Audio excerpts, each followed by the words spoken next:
Втора средба на Ахмети со огнената група во Дуи за помалку од една недела, откако лидерот на интегративците минатиот четврток во одделни средби со ограноците од Чаир и Сарај се обиде да ги смири страстите и внатрепартиските подолби. Как мислиш што очекува? Разговараме како се говори. Очекувате и примири на Модела известно постапок.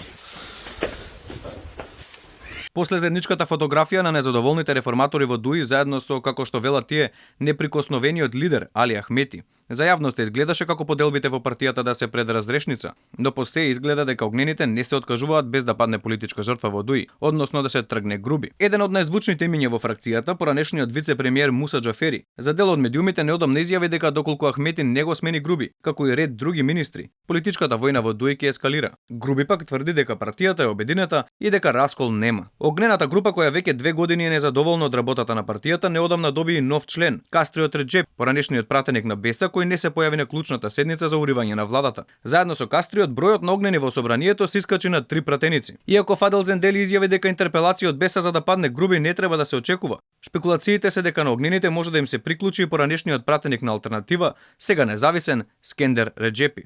За него е нејасно дали и која страна ќе ја одбере, доколку огнените добијат само уште еден пратеник во парламентарниот дом, заедно со опозицијата во албанскиот блок би можеле да му ја разнишаат фотелјата на Артан Груби. Ако Груби падне, Ковачевски ќе мора да предложи нови измени во неговиот кабинет за да ја спаси владата и да избегне нови предвремени парламентарни избори.